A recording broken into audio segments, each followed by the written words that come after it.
So today we are going to discuss the one more neck portion, that is we are going to call as that is the pharynx. So very important in the clinically you have to remember the pharynx because all the respiratory tract which is there, upper respiratory tract infection, lower respiratory tract infections are more common. When you practice, there is an important to diagnose the person is suffering from the upper respiratory tract infection or lower respiratory tract infection. So that pharynx, you can see the today we are going to deal the what is the definition of the pharynx, what is the dimensions of the pharynx, what are the parts of the pharynx, then what are the boundaries of the pharynx, then what they contain, that is we are going to study.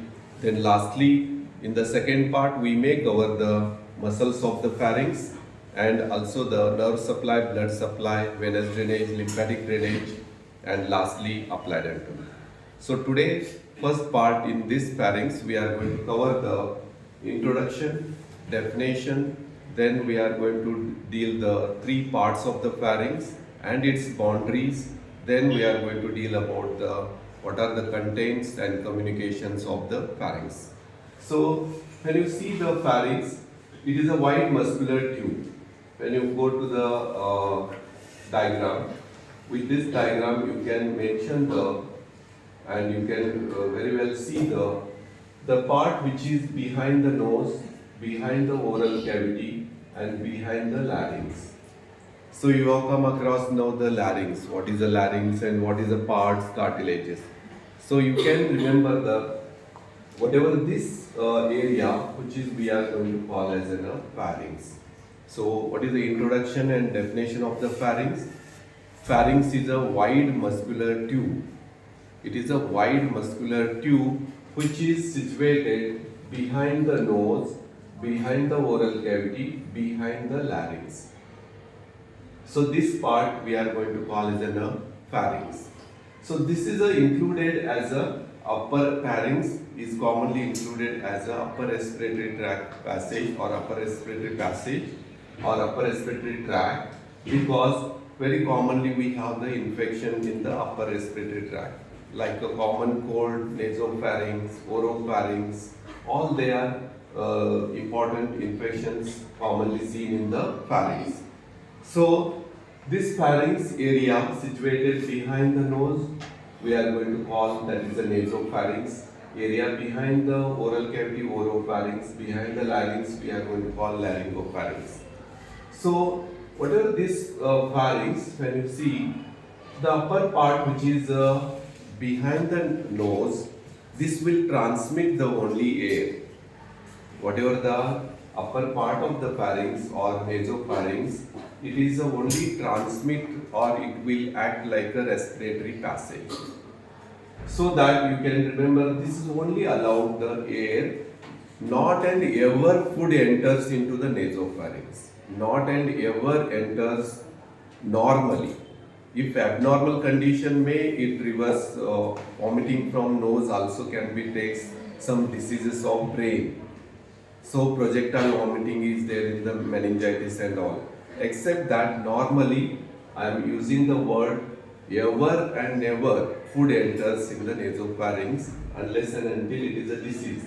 So whatever you have the here first one, the upper part of the pharynx which is there, this will transmit the air only. Lower part of the pharynx we call as a laryngopharynx. This only transmit the food only. It is will become continuous downwards as a esophagus. So that you have to remember lower part of the pharynx will transmit the only food, not air entry. Upper part is included as a respiratory passage where the air passage it will become ever food enters. Middle part, that is a oropharynx. This oropharynx which is there, this will transmit the both air and food. So food and air which is entering, but one at a time. One at a time means when you swallow the food, that fraction of moment respiration stops. So that is the one way it will become. So that only one is transmitted at a time That is, you have to remember, upper will be the air passage, lower will be the food passage, laryngopharynx, and mid will be the both air and food, but one at a time. That you can understand. When we swallow the food, that time there is a fraction of moment, there is a stoppage of the respiration. So that is a oropharynx will be the pose. So in the introduction, you have to write pharynx is a wide muscular tube which is situated behind the nose, oral cavity and laryngeal cavity. And it is included as the upper respiratory passage. Common infections of the respiratory passage are included in pharyngitis and all in the pharynx. So this will be the passage which is upper part of the that is the pharynx widest, and this will be act like a respiratory passage. Lower part will be acts like it is a food passage, only food is allowed. Middle one, which is acts as a oropharynx, will be both but one at a time. So that is a food and air will be transmitted but one at a time. So this is all about the introduction and definition of the pharynx. Going to the next part, what are the measurement or dimensions of the pharynx? Total length of the pharynx, which is you are going to get here. In this, you have to mention that it extends from the base of the skull to the here beginning of the esophagus, and this dimensions will be it is about 12 centimeter. The total wide muscular tube I am talking, this wide muscular tube is length will be the 12 centimeter. So that will be measuring about the 12 centimeter dimension. The upper part is widest. It is about 3.5 centimeters width widest, and middle part is narrow, and lower part is the narrowest part of the GIT, narrowest. So GIT is beginning here, so that esophagus, so begins, so that it will be acting as a laryngopharynx is the narrowest part of the GIT. So that you can measure total 12 centimeter. We have the widest part, upper part is the widest and it is a maximum 3.5 centimeter. Middle part is narrow and lower part is the narrowest part. So this is all about the, you have to remember about the dimensions of the, that is a pharynx. Then when you include the total this pharynx, I have told divisions of the pharynx. We are going to divide the pharynx into three parts. One is, I have told, this is a big area behind the nose is called as a nasopharynx. Behind the oral cavity, oropharynx. Behind the larynx, we are going to call as a laryngopharynx. So that we can have the three parts of the pharynx. Pharynx is consist of three parts. One is we are going to call as nasopharynx, oropharynx, and laryngopharynx. So one by one, this almost all the nose or nasopharynx, which is will be acts like the respiratory passage. So we are going to deal about the first part of the pharynx, that is the nasopharynx. When you go to the nasopharynx, it is I have told respiratory in passage. When you go to the all these trees and diagram, you have to remember the very important, which is we are going to get as a here as a nasopharynx. So nose, behind the nose, this is the one which is a posterior aperture of the nose, which is communicating to the nasal cavity. So what is a nasopharynx? The area which is, you have to remember, this is the nasopharynx, and the area which is we call as it is a oropharynx, and here we are going to call as a laryngopharynx. Three parts you have to identify. This is a sagittal section of the head neck face. In the at the region of the, you are going to get all the level which is the sagittal section. So you are going to get midline. All this is the section which is you can see.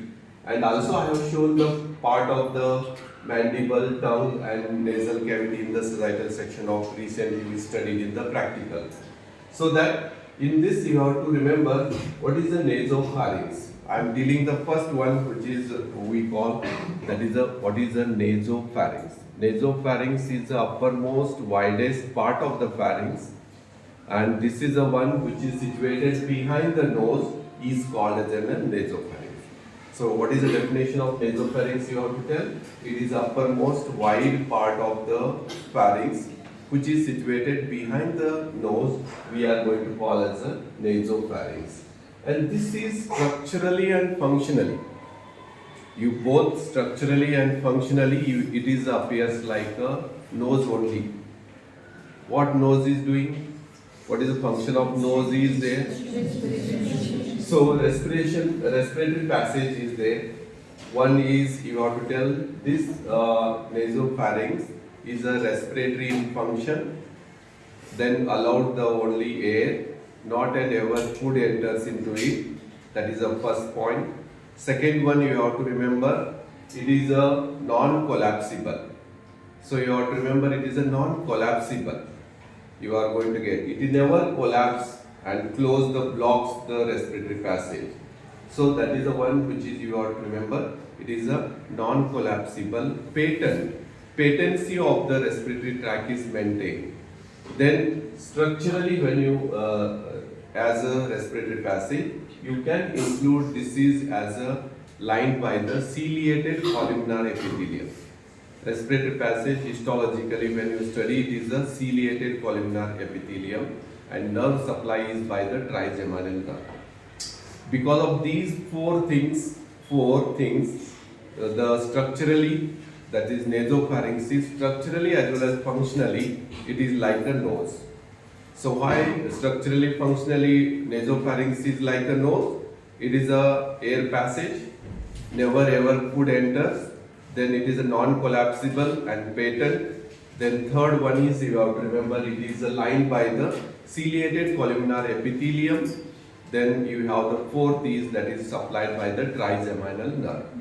Because of these all four, you are going to get, it is like a nose. Then going to the, what are the boundaries you are going to get in the nasopharynx? When you see the nasopharynx, you have to tell first, it is a area which is situated behind the nose. Then what are the boundaries you are going to get? Here anteriorly it will communicate with the posterior aperture of the nose. This is which is we call as an anterior aperture of the nose, and this area which is we are going to call as the posterior aperture of nose. Anteriorly it communicates with the nose by the posterior aperture of the nose. Then superiorly it is bounded, which is you are going to get here, superiorly it is bounded by the one which is we have the base of the skull, body of sphenoid bone, and we are going to call as that is the one is basi-occiput, occipital bone, base of the sphenoid bone and base of the skull, superiorly. Posteriorly, this pharynx will glide on the prevertebral fascia separating the cervical vertebrae.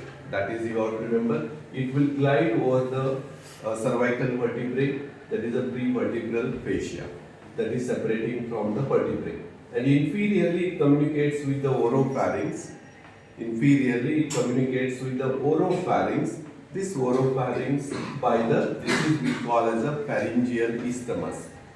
This is the area, lower border of the soft. I have shown you hard palate, soft palate. So lower border of the soft palate, we are going to get to the posterior border of the, that is the wall of the pharynx. This area we are going to call as a pharyngeal isthmus.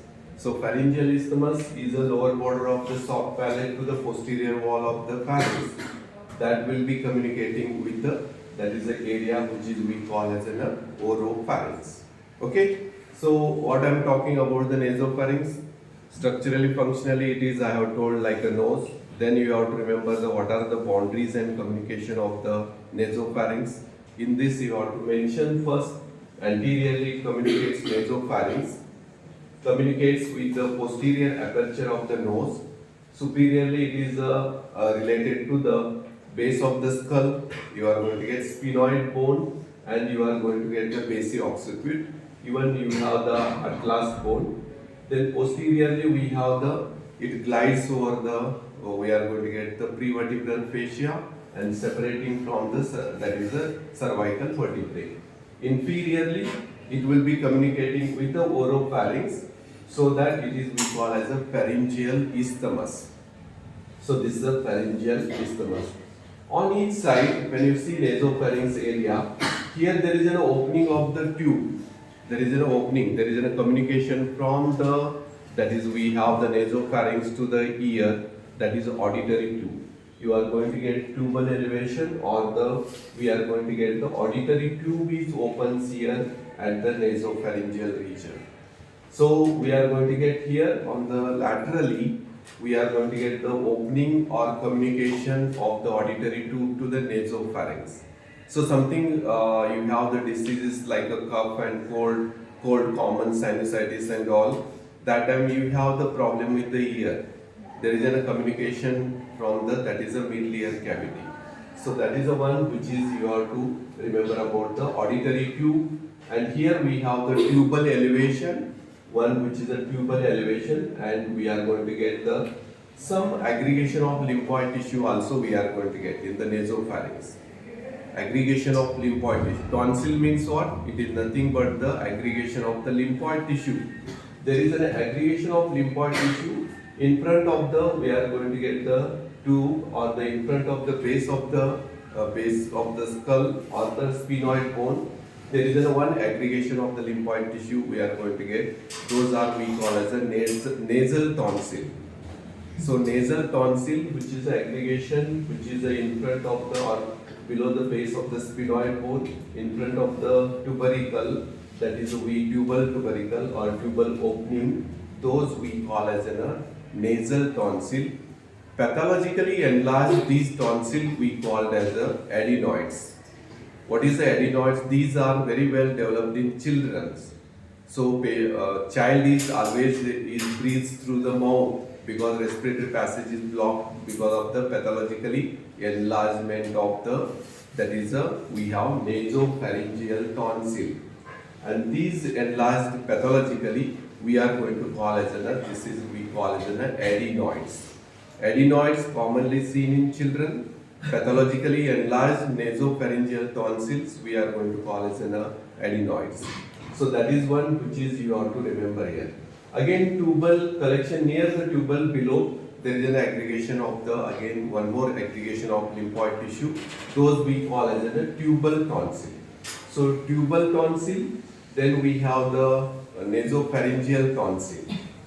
So these are two aggregation of the lymphoid tissue group we are going to get in the nasopharynx, and communication of nasopharynx with the middle ear cavity, and that is we tubal opening and tubal elevation. So tubal opening, tubal elevation, and adenoids we call are the nasopharyngeal tonsil and tubal tonsil. They are all in the nasopharynx. So this is all about the nasopharynx. You have to tell what is the nasopharynx. That is you have to tell it is the uppermost widest part of the pharynx which is situated behind the nose. Then boundaries you have to tell, and communication. Then you have to tell about the aggregation of the lymphoid tissue. Which lymphoid tissue aggregations we are going to get? That is the nasopharyngeal tonsil, tubal tonsil. So that is one which is you have to mention in the nasopharynx. Going to the next part, this is the oral cavity and this is the tongue, and which is you can remember about the, that is the one, that is this part which is we call as an oropharynx. So oropharynx is the middle part of the pharynx situated behind the oral cavity. So behind the oral cavity, oropharynx is situated. So that is the one which is you have to explain about the, there is an important tonsil situated we call as the palatine tonsil. So here most important points in the oropharynx you have to write about the, this is the middle part and narrow part of the pharynx, and which will be transmitting both air and food but one at a time. So that this oropharynx which is anteriorly communicates with the oral cavity by the oropharyngeal isthmus. Oropharyngeal isthmus means lower border of the soft palate to the that is the apex or the tip of the epiglottis. Upper part of the epiglottis to the lower border of the soft palate. This we call as an oropharyngeal isthmus. We have above we have told here is a nasopharyngeal isthmus. So oropharynx which is communicating to the oral cavity, and this oropharynx is behind the oral cavity part, and that is oropharynx we call. Anteriorly, it is communicates with the oral cavity through the oropharyngeal isthmus, bounded by the oropharyngeal isthmus is bounded by the, that is lower border of the that is the soft palate to the epiglottis, upper part of the epiglottis. This area we are going to call as the oropharyngeal isthmus. Then next, superiorly it communicates with the nasopharynx through the nasopharyngeal isthmus. Then posteriorly, it is lying on the vertebrae we are going to get as an axis vertebrae and third cervical vertebrae, which is gliding, that is separated by the, which are the muscles of the pharynx are separated by the prevertebral fascia. Prevertebral fascia separating the, that is the cervical spine like axis and third cervical vertebrae. Then inferiorly it communicates with the what? It will communicate with the laryngopharynx. So laryngopharynx, which is you are going to get at the, you are going to get the tip of the epiglottis. You are going to get tip of the epiglottis. This area, which is we are going to call as that is above that, that is upper part of the epiglottis. This area we are going to call as the oropharynx. So my intention here to discuss is, on each side you are going to get the palatine tonsil. What we see, opening of the oral cavity on the both the side, tonsils commonly we see, that is the we call as the palatine tonsil. I have already told nasopharyngeal tonsil, tubal tonsil, and this is the one which is I am talking about the now oropharynx. That is we call as a pharynx, that is the palatine tonsil. So once again to revise the oropharynx.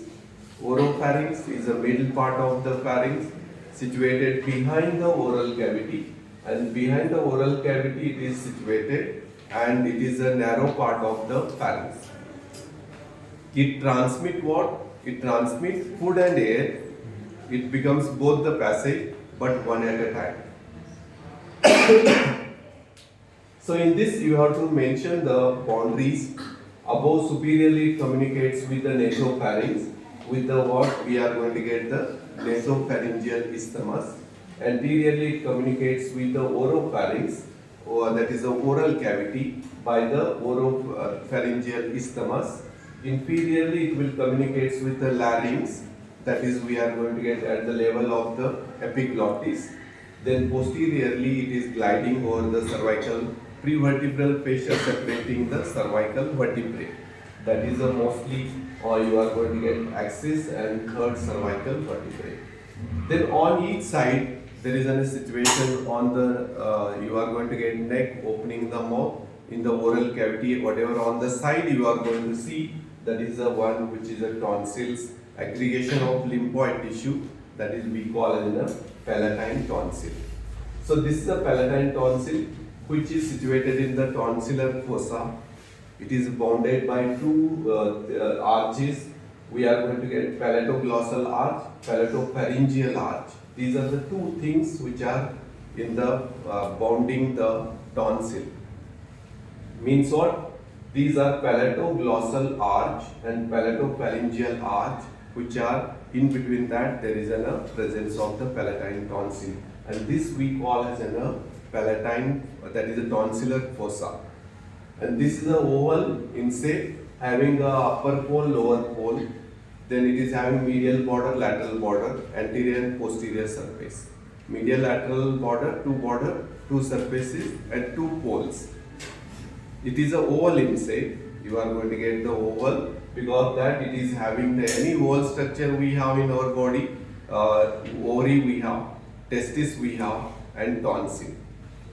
So that these all having the upper pole, lower pole, two borders, two surfaces.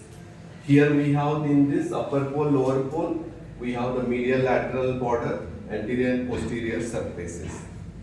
So in the testis also upper pole, lower pole, we are going to get it. So like these are the oval in shape structure, that is comparison with the tonsil. So you should know the what anatomically it is having, the upper pole, lower pole, borders and surfaces. Next you have to mention the This tonsil, which is repeatedly commonly infected, we are going to call that is a tonsillitis. Then surgically removal of these tonsil, we are going to call that is tonsillectomy. So this is the one very important common infection, common oropharyngeal infection, upper respiratory. We have the tonsillitis. Okay. So this is about all about the oropharynx. Going to the next part, which is we are going to get, which is we call as a laryngopharynx. So laryngopharynx is a lowermost part of the pharynx situated behind the larynx. And the area behind the larynx we are going to call as a that is a laryngopharynx. And it is the narrowest part of the pharynx, and this will be only acts like a respiratory passage. That is the only you are going to get the one air passage which is opens is air entering. That is the larynx. When the epiglottis and all this larynx air passage, but when it is a posteriorly, when we swallow the food, that time it will become the that is a food passage. So that you have to remember this laryngopharynx is very important when it is transmitting the only the food to the esophagus, because oropharynx beginning at the laryngopharynx at the beginning epiglottis to the continuation of the we are going to get esophagus. So behind the larynx is part which is we call as a laryngopharynx. This is the narrowest part of the larynx. It will be the transmitting the food passage and food, and it will be which is continues downwards as a esophagus. So what are the boundaries you are going to get? Here on the anteriorly we have the thyroid and cricoid cartilage. You are going to get the thyroid, cricoid, arytenoid cartilage, and posteriorly we have the fourth and fifth and sixth cervical vertebrae. At the sixth cervical vertebrae, esophagus continues. At the sixth cervical vertebrae, esophagus continues. Above this, we have the fourth and fifth, that is cervical vertebrae, posteriorly related, and anteriorly, which is relates to the we have the thyroid, cricoid, arytenoid cartilages. So those you are going to get added. But when you see the opening of the larynx, there is a depression on the each side of the larynx, and there is that depression we call as a periform fossa.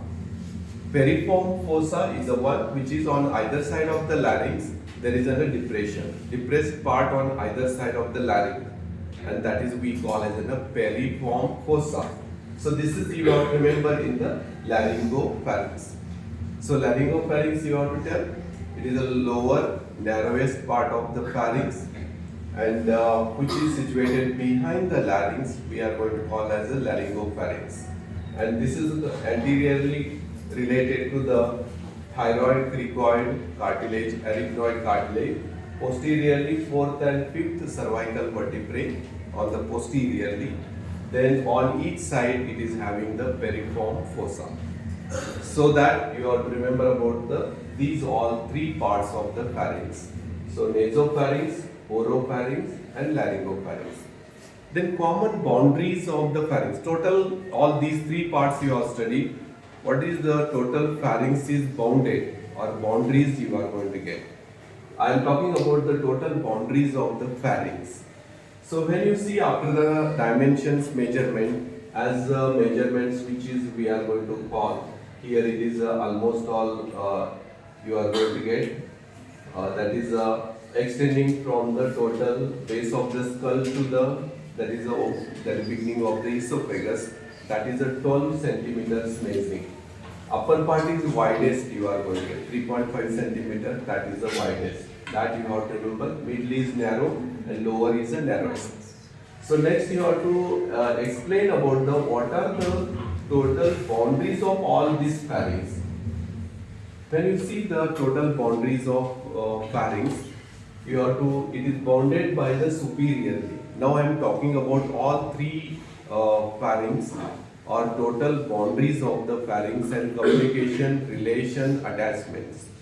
So in this superiorly it is bounded by the, you are going to get the base of the skull, we are going to get and that is the body of the sphenoid bone, and here we have the basilar part of the occiput bone. So basilar part of the occiput bone, body of sphenoid bone, base of the skull. Superior boundaries of the pharynx. Then anterior boundaries, here anteriorly it will communicate with the nasopharynx, it will communicate nasal cavity, it communicates with the oral cavity, it communicates with the larynx. So anterior wall of the pharynx is deficit because it is cavities directly related. So anteriorly it relates to the nasal cavity, oral cavity and laryngeal cavity. Posteriorly, I have told it will be prevertebral fascia separating the cervical vertebrae. That is a posterior. Then inferiorly at the sixth cervical vertebrae, the pharynx will continue as a esophagus. So I have told boundaries superior, anterior, posterior and inferior. So this is what you have to remember. Then on each side, there is on each side related, you are going to get, you have the mandible, tongue, hyoid bone, thyroid and cricoid cartilage. On each side, it is relates to the tongue, mandible, hyoid bone, thyroid and cricoid cartilage on each side. Then you are going to get communication. We are going to get communication. We are going to get the mid-ear cavity with the nasopharynx. One communication is there. Then relations on either side, it is relates to the styloid process, muscle attached to the styloid process, then common carotid, internal carotid, external carotid arteries. Related all neck region here. Neck region we have come in the carotid sheath. So on either side pharynx, which is related to the styloid process, muscle attached to the styloid process, common carotid, internal carotid and external carotid. This is a related structure. Then what are the communication? Only one, tubal communication, that is we have nasopharynx to the oral cavity, that is mid-ear cavity to the nasopharynx, that is you have to mention. Then I have told the attachments which is related on either side related. We have the mandible, tongue, we have the hyoid bone, thyroid and cricoid cartilage. Then I have told the inferior boundaries, it will be continuous as the sixth cervical vertebrae esophagus. Superiorly, it is related to the base of the skull and sphenoid bone, body of sphenoid bone, basi occiput, that is superiorly. Posteriorly, prevertebral fascia separating the cervical vertebrae. Anteriorly, it communicates with the nasopharynx, that is nasal cavity, then oral cavity and laryngeal cavity. So these all are the total boundaries of the pharynx. So first you have to explain the introduction, definition, what is pharynx. Should not be confused with the larynx. So pharynx is a muscular tube. Larynx you are going to get, it is a voice production organ, that is a phonation. So should not be confused. But area behind the larynx, we cover here, comes here, that is a laryngopharynx. So this is all you want to remember. Then next I have told what are the dimensions of the total dimensions of the pharynx. Then I have covered the all total 3 parts, boundaries. Then we are going to get the 3 parts of the pharynx division, nasopharynx, oropharynx, laryngopharynx. And these 3 parts separately dealt with its boundaries and its contents and communications. So you have to mention the tonsils group which are going to get in the pharynx. We are going to get the tubal tonsil, pharyngeal tonsil, one group, tubal tonsil, one group, and this tonsil which is we call palatine tonsil. And below the tongue also we get the one group of tonsillar group, which is we are going to that is a lymph nodes. And this will make the one circle, Waldeus circle we call, Waldeus lymphatic circle, so that this will be the all aggregation of lymphoid tissue in one circle. So that is, you have to remember, include this all. One side you are going to get total 3 and lower midline 1. Lingual tonsils, which is we are going to below the tongue. So this is all about the pharynx you have to know. Then I have told you separately boundaries of the nasopharynx, boundaries of the oropharynx, laryngopharynx, and communication. In the laryngopharynx, on each side you have to mention the piriform fossa is present. Then oropharynx, we have the tonsil. So this is a we call as a palatine tonsil. We have other group, we are going to nasopharyngeal tonsil and tubal tonsils are. Tubal tonsil means the auditory tube opens into the nasopharynx. Nearby that there is a lymphatic aggregation. So this is all about the you want to mention in the pharynx. The question will be asked, describe the anatomy of pharynx means you have to explain the first introduction, definition, then you have to explain the dimensions, then you have to explain the boundaries of the total pharynx, then parts of the pharynx, then you have to explain each one, nasopharynx separately, oropharynx and laryngopharynx, then those relations you have to explain. There may be the short notes can be asked about the, we are going to get the, what is the, you should remember clinically enlarged nasopharyngeal tonsil, pathologically enlarged, then we call as adenoids, and palatine tonsil which are bounded in the, that is situated in the tonsillar fossa, bounded by the palatoglossal arch and palatopharyngeal arch. Very important, it is bounds between the palatoglossal, glossal means tongue, anteriorly near the tongue, palatoglossal, going to the posterior palatopharyngeal. This is attached to the soft palate. This is the hard palate. So according to that, this is a arches which is bounded anteriorly palatoglossal arch, posteriorly palatopharyngeal arch in the palatine tonsil. I have told it is a oval in shape, having upper pole, lower pole, 2 borders, 2 surfaces. That is, and infection of this or the inflammation of the tonsil, palatine tonsil, tonsillitis we call. Then we call as this removal, surgical removal of the tonsils, palatine tonsil, we call as a tonsillectomy. So when we advise the tonsillectomy, you have to remember very important that I am going to cover in the clinical anatomy of pharynx in the second part of my lecture. So this is all about, you have to remember about the pharynx. Okay. So this diagram is you have to practice. This is a very complicated and very more than 25 labelings.